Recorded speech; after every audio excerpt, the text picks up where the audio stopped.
Bonjour à tous, c'est un plaisir de me retrouver là avec vous aujourd'hui et j'aimerais prendre les prochaines minutes pour vous témoigner juste de l'amour de Jésus-Christ.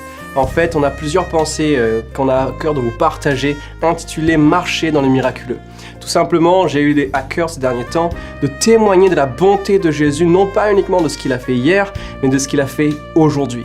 En tant que croyants, on a tous à gagner en plaçant notre foi en Jésus-Christ. Lorsqu'on place en tant qu'individu notre foi en Jésus-Christ, en ce qu'il dit et en ses promesses, ce n'est pas uniquement nous en tant qu'individus qui gagnons quelque chose, mais on est aussi une source de bénédiction pour ceux et celles qui nous entourent.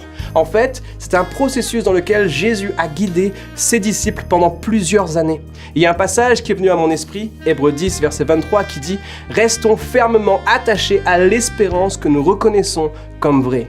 Car celui qui nous a fait les promesses est digne de confiance. Celui qui nous a fait la promesse ou les promesses que tu as dans ta vie est digne de confiance. » Je ne sais pas où tu en es aujourd'hui, toi, dans ta vie de foi, dans ta confiance en Jésus-Christ, en ce qu'il a déclaré, en ce qu'il a promis pour toi. Mais j'aimerais te dire aujourd'hui, dans ces quelques minutes, que Dieu est fidèle.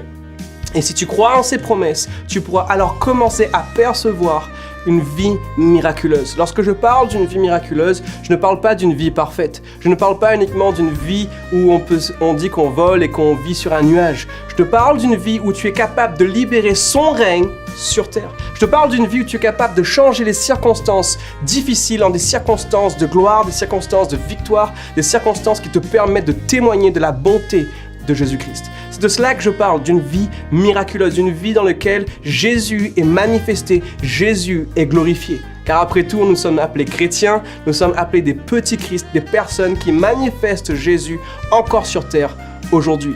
Tout simplement, j'aimerais lire un deuxième passage pour illustrer ce que je dis.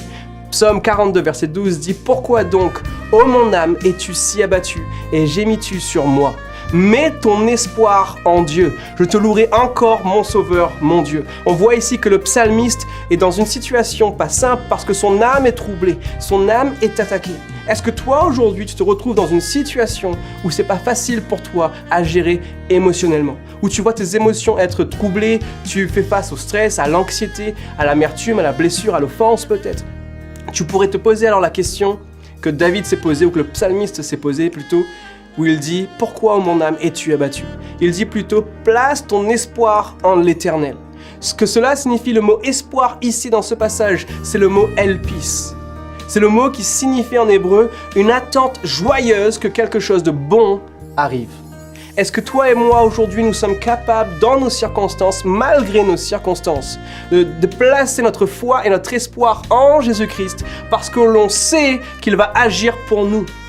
Dieu et Jésus nous ont démontré au travers de la parole écrite qu'il tiendra toujours promesse car il a toujours tenu promesse, alors il va se révéler à toi encore aujourd'hui comme le Dieu fidèle. C'est ce qu'il a fait pour les disciples et ce qui m'encourage, c'est qu'on voit les disciples au travers des évangiles qui eux aussi ont eu ces difficultés-là, à ne pas savoir comment est-ce que Jésus allait réagir, comment est-ce que Jésus allait libérer les percés alors qu'il leur avait fait des promesses. C'est arrivé à plusieurs miracles, si ce n'est pas la totalité des miracles que les disciples ont expérimentés, ils ont eu du mal à comprendre et à percevoir ce que Jésus voulait faire.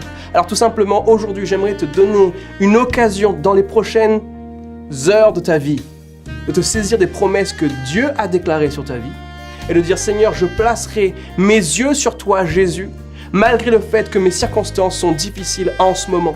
Et je choisis de vivre le surnaturel. » Lorsqu'on commence à placer notre conviction en Jésus-Christ, une conviction sans l'ombre d'un doute qu'il va se révéler à nous, alors on commence à se positionner pour expérimenter le miraculeux. J'aimerais prendre plus de temps avec vous pour vous témoigner de tout ce que Dieu a déjà fait dans ma vie, non pas uniquement en lisant la parole, mais aussi dans des choses concrètes de chaque jour où j'ai vu sa grâce, j'ai vu sa main agir. Les signes, les miracles et les prodiges ne sont pas juste pour les témoignages passés. Les signes, les miracles et les prodiges sont présents pour toi aujourd'hui pour que tu puisses révéler qui est Jésus-Christ. Alors j'aimerais prier pour toi en te disant « Seigneur, je te demande de libérer une nouvelle mesure de foi, d'audace et de bonté et de joie et de paix dans la vie de ceux et celles qui m'écoutent aujourd'hui. Dans le nom puissant de Jésus-Christ, à très bientôt.